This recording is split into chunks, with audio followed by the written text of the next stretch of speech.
Je disais à un frère hier, le parler en langue n'édifie pas celui qui t'écoute, mais il t'édifie. 1 Corinthiens 14 dit, celui qui parle en langue ne parle pas aux hommes.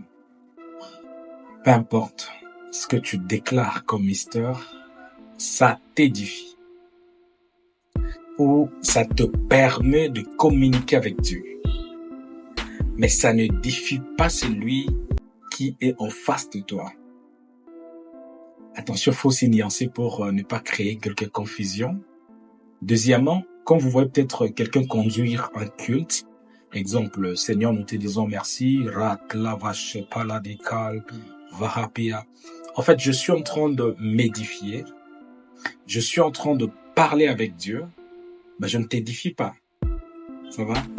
Il est important de comprendre que le parler en langue peut bouleverser ta destinée.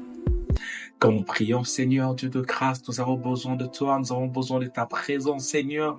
Peut-être Dieu veut que tu touches quelque chose. Raison pour laquelle l'apôtre Paul dit, je prierai par l'esprit, je prierai aussi avec intelligence. Est-il important d'arrêter de parler en langue dans l'église? Non. Je veux vous partager ce soir les 10 choses à savoir sur le parler en langue. Vous le savez bien que l'apôtre Paul dit, au contraire, celui qui parle en langue ne parle pas aux hommes, mais parle à Dieu, personne ne les comprend et en esprit il dit de mystère. La première des choses à savoir, c'est que le parler en langue t'aide à communiquer avec Dieu parce que nos pensées ne sont pas les pensées de Dieu. Tu peux prier pour Tarsis, mais Dieu veut que tu pries pour Ninive. Il faut t'aligner à la pensée de Dieu pour avoir une très bonne réponse. C'est-à-dire, le parler en langue te permet de prier dans la volonté parfaite de Dieu.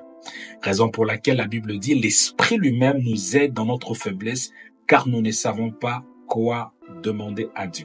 La deuxième des choses, quand tu pries en langue, tu bâtis ton esprit. Le corps humain est une habitation spirituelle. Je l'ai expliqué un jour en disant que le corps humain peut être possédé par l'Esprit de Dieu. 1 Corinthiens 3, 16. Ne savez-vous pas que votre corps est le temple de Dieu, que l'Esprit de Dieu habite en vous?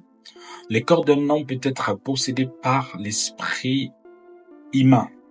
Lévitique 20, 27. Si quelqu'un parmi vous a l'esprit d'un mort, pas l'esprit de mort, l'esprit d'un mort, on en parlera, ça s'appelait en d'autres temps la réincarnation. Je vais vous expliquer cela autre jour.